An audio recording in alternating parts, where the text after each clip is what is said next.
కూటమి ప్రభుత్వం అప్పులు సృష్టించడంలో కొత్త పుంతలు తొక్కుతుంది.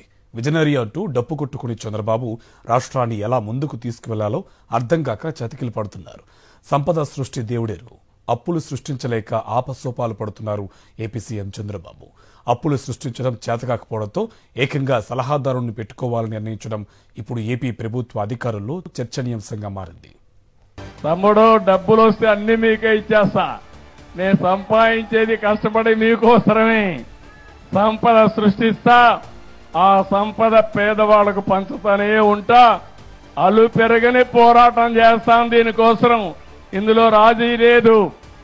విన్నారుగా, ఎన్నికల ముందు ప్రచారంలో సంపద సృష్టిస్తా అంటూ ఏ వేదికైనా ఇదే పాట పాడారు చంద్రబాబు. అధికారంలోకి వచ్చాక సంపద సృష్టిని పక్కన పెట్టేసి అప్పులు సృష్టిస్తున్నారు. అందిన ప్రతి చోట వేల కోట్లలో అప్పులు చేస్తూ నయా రికార్డు సృష్టిస్తున్నారు చంద్రబాబు.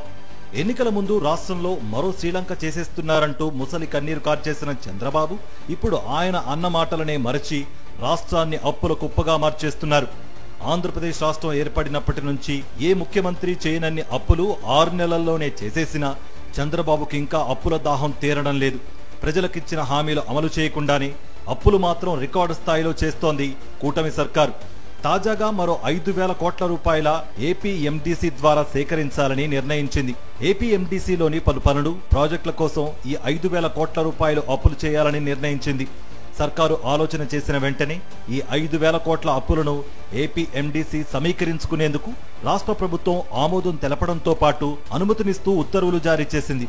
ఈ అప్పులను వేగంగా సమీకరించేందుకు ఏపీఎండీసీకి అవసరమైన సూచనలు, సలహాలు ఇచ్చేందుకు అడ్వైజర్ కమ్ మర్చెంట్ బ్యాంకర్ను కూడా నియమించాలని ప్రభుత్వం నిర్ణయించింది.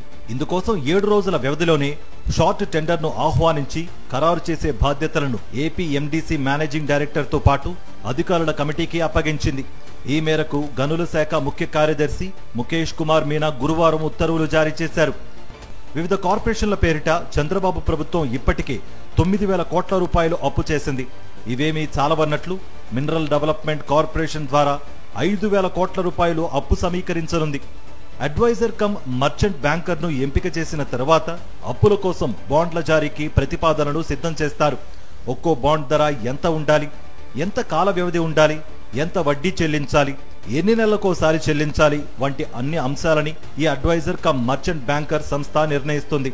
ఈ బాండ్లకు రాష్ట్ర ప్రభుత్వం గ్యారంటీ ఇస్తుంది. తాజాగా రాష్ట్ర ప్రభుత్వం జారీ చేసిన ఈ ఉత్తర్వులు చూసి అధికారులు కంగుతింటున్నారు. చంద్రబాబు ప్రభుత్వంలో కాదేది అప్పుకి అనర్హం అన్నట్లుగా వ్యవహరిస్తున్నారని అధికారులే చర్చించుకుంటున్నారు. అప్పుల కోసం కూడా అడ్వైజరీని నియమించుకోవడం గతంలో ఎప్పుడూ చూడలేదని, చంద్రబాబు ప్రభుత్వంలోనే అది జరుగుతోందని జోకులేసుకుంటున్నారు ఉద్యోగులు.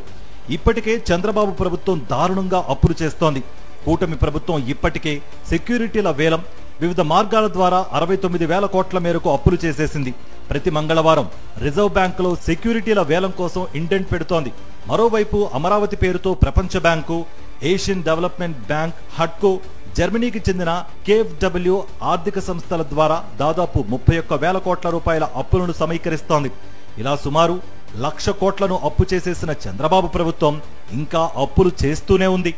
అప్పుల్లో ఆంధ్రప్రదేశ్ రాష్ట్ర చరిత్రలో ఏ ముఖ్యమంత్రి నమోదు చేయని చెత్త రికార్డును చంద్రబాబు ప్రభుత్వం తొలి 6 నెలల్లోనే నమోదు చేసింది. ప్రజలకిచ్చిన హామీలు నెరవేర్చడం లేదు, ఉద్యోగులకు ఇవ్వాల్సిన బకాయిలు ఇవ్వడం లేదు. పైగా విపరీతంగా ప్రజలపై ఛార్జీలు, ధరల భారం మోపుతోంది కూటమి సర్కారు. ఇప్పుడు ఏకంగా అప్పుల కోసం అడ్వైజరీ సంస్థలను కూడా పెట్టుకుంటున్నారంటే రాబోయే రోజుల్లో కూటమి సర్కార్ ఇంకెన్ని అప్పులు చేస్తుందో అంటూ ప్రజలు బెంబేలెత్తిపోతున్నారు. 1,000 కోట్లు అప్పులు చేస్తున్న కూటమి సర్కార్ ఆ డబ్బునంతా ఏం చేస్తోందంటూ సామాన్య ప్రజలకే అనుమానాలు వస్తున్నాయి. మరి కూటమి సర్కార్ చేస్తున్న అప్పులపై కూడా చంద్రబాబు శ్వేతపత్రం ఏమైనా విడుదల చేస్తారా అంటూ ప్రజలు ప్రశ్నిస్తున్నారు. సామాన్యులకు వస్తున్న అనుమానాలకు కూటమి సర్కార్ ఏమని సమాధానం చెప్తుందో వేచి చూడాలి.